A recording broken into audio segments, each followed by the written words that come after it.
اب میں آپ کو توجہ دلانا چاہتا ہوں، ایک تو گوتم بدھ کا فلسفہ، اس کے فلسفے کا مین تھیم یہ ہے سروم دکھم، آل از پین، آل از سفرنگ. اور اس نے جو بھی اپنی محنت کی یہ تو اللہ ہی بہتر جانتا ہے کہ اسے بعد میں ملا کیا اور کیا نہیں ملا. ایک بات آپ سے عرض کر دوں گوتم بدھ کے بارے میں، ایک بہت جید عالم میرے نزدیک بر صغیر پاک و ہند کے علماء میں جو اس صدی کے علماء ہیں ان میں ان کا بہت اونچا مقام ہے، مولانا مناظر احسن گیلانی رحمت اللہ علیہ. گیلان قصبہ ہے ایک بہار کا، وہاں کے رہنے والے تھے. ان کی زندگی زیادہ گزری حیدرآباد دکن میں، عثمانیہ یونیورسٹی میں استاد رہے. انہوں نے گوتم بدھ کے بارے میں یہ لکھا ہے کہ میرا یہ گمان ہے کہ وہ بھی اللہ کے نبی تھے، اور اس کی دلیل دی ہے. قرآن مجید میں ایک رسول کا ذکر آتا ہے ذوالکفل، اور یہ ذوالکفل وہ ہے جس کے بارے میں ہمیں کچھ پتہ نہیں. قرآن مجید میں بھی ایک جگہ ذکر آیا ہے.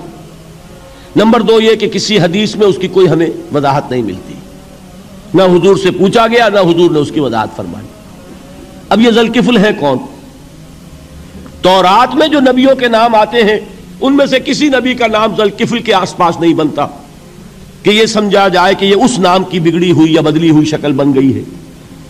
تو انہوں نے جو کہا ہے وہ بات وزنی معلوم ہوتی ہے اس اعتبار سے کہ کپل وستو، کپل پے جو ہے وہ عربی میں ہے نہیں، وہ فے بنتی ہے. تو ذوالکفل کے معنی کفل والا، اور یہ کفل جو ہے کپل، کپل والا جس کو ہم کہتے ہیں کپل وستو کا شہزادہ. تو انہوں نے یہ کہا ہے کہ گوتم بدھ کے بارے میں یہ خیال، یہ میں عرض کر دوں کہ اس کو ہم یقین سے نہیں کہہ سکتے، یہ ان کا گمان ہے، خیال ہے، واللہ عالم کہیں گے ہم، لیکن امکان ضرور موجود ہے. قرآن کہتا ہے وَلِكُلِّ قَوْمٍ ہاد، ہم نے ہر قوم میں ہادی بھیجے. وَإِن مِّن قَرْيَةٍ إِلَّا خَلَا فِيهَا نَذِيرٌ، کوئی بستی ایسی نہیں دنیا میں جس میں کوئی نہ کوئی خبردار کرنے والا نہ آیا ہو. تو یہ ممکن نہیں ہے کہ وہاں نبی نہ آئے ہوں، لیکن ان کی تعلیمات اتنی بدل گئی ہیں کہ ہم ان کو پہچان نہیں سکتے. حضرت مسیح علیہ السلام کی تعلیمات اگر عیسائیوں سے ہم سمجھیں تو کبھی بھی انہیں اللہ کا نبی نہیں مان سکتے. یہ تو قرآن مجید میں آ کر حضرت مسیح علیہ السلام کی اصل حقیقت ہمیں بتائی، ورنہ تو خدا کا بیٹا ثالث و ثلاثہ ان کو کیسے ہم مانتے ہیں؟ لیکن یہ کہ قرآن نے بتایا. تو جان لیجئے ہو سکتا ہے کہ گوتم بدھ بھی اللہ کے نبی ہو، لیکن ہو سکتا ہے کہ درجے میں کہیں گے، یقین سے نہیں کہتے. بہرحال گوتم بدھ نے اس دکھ، رنج، صدمہ، غم جو انسان کا مقدر ہے اس کا مشاہدہ کیا، اور پھر تپسیائیں کی، علم حاصل کیا، رشیوں منوں کے پاس گیا. اس نے کوشش کی کہ معلوم ہو سیلویشن کا راستہ کون سا ہے، اس دکھ سے نجات پانے کی کوئی سبیل بھی ہے کہ نہیں، اس غم سے، اس نجات سے، اس اندوہ سے انسان کسی طریقے سے چھوٹ سکتا ہے یا نہیں. اسی کو سیلویشن کہتے ہیں انگریزی میں، اسی کو ہندی میں نروان کہتے ہیں، اسی کو عربی میں نجات کہتے ہیں. ان النجات معلقۃ بمجموع هذه الاشیاء. میں نے امام رازی رحمت اللہ علیہ کے الفاظ میں آپ کو وہ لفظ بتایا، نجات کی راہ. اچھا، جدید فلسفوں میں جن حضرات کو دلچسپی کی بات ہے انہی کے بارے میں یہ عرض کر رہا ہوں. جدید فلسفوں میں بھی ایک فلسفہ ہے وجودیت، ایگزسٹانشلزم.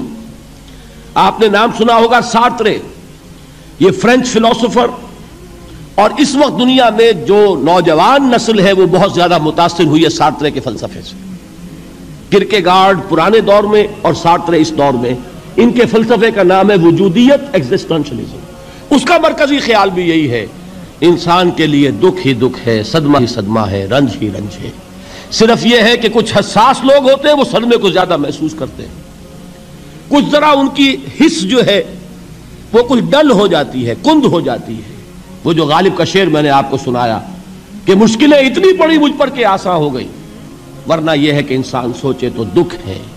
اب یہ دکھ جو ہے اس سے نجات کا کوئی راستہ بھی ہے کہ نہیں، یہ کوسچن مارک ہے جس کا جواب ہے تیسری آیت میں اِلَّا الَّذِينَ آمَنُوا وَعَمِلُوا الصَّالِحَاتِ وَتَوَاصَوْا بِالْحَقِّ وَتَوَاصَوْا بِالصَّبْرِ.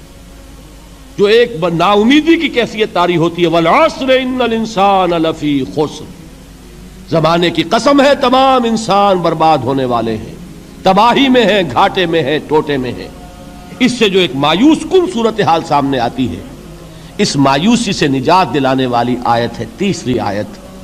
ایک راستہ ہے، یہ امید کی کرن ہے، تباہی سے بچ سکتے ہو، ابدی بربادی وہ بربادی۔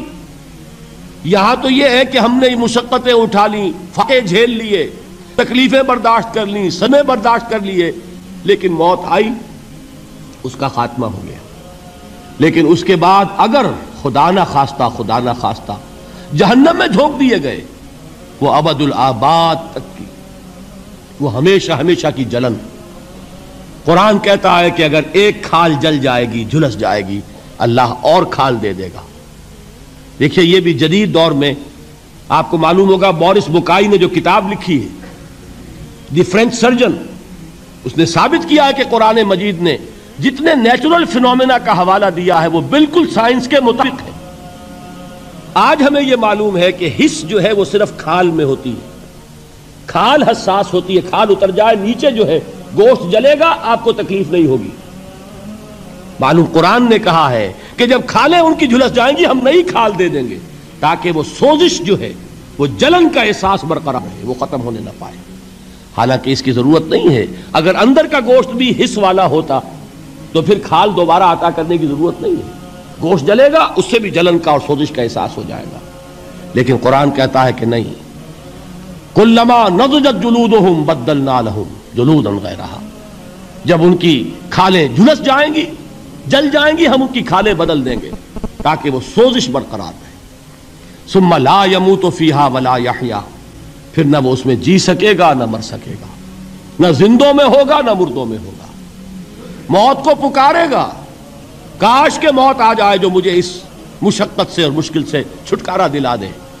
وہ موت جس سے اس وقت ہم بھاگتے ہیں، اگر خدا نہ خواستہ اس جہنم میں جھونکے گئے تو پھر موت کو پکاریں گے اور موت نہیں آئے گی۔ اس عذاب سے، اس ابدی ناکامی سے، اس خسران سے، اس ابدی ہلاکت سے بچنے کا کوئی راستہ ہے؟ وہ جو میدان حشر میں پکاریں گے لوگ، این المفر، کوئی جائے فرار ہے، کوئی جائے پناہ ہے؟ وہ جائے فرار، وہ جائے پناہ اس دنیا میں اللہ نے ہمیں عطا فرمائی، اسی کا نام صراط مستقیم ہے۔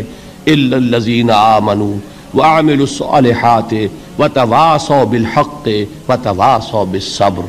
ایک راستہ ہے، اس کے یہ چار نشان ہائے راہ ہیں، سنگ ہائے میل ہیں۔ پہلا ایمان، دوسرا عمل صالح، تیسرا تواصی بالحق، چوتھا تواصی بالصبر۔ اس صراط مستقیم پر بچو گے، نروان حاصل ہو جائے گا، نجات حاصل ہو جائے گی، کامیابی سے ہمکنار ہو جاؤ گے، اس ابدی خسران سے نجات پا جاؤ گے۔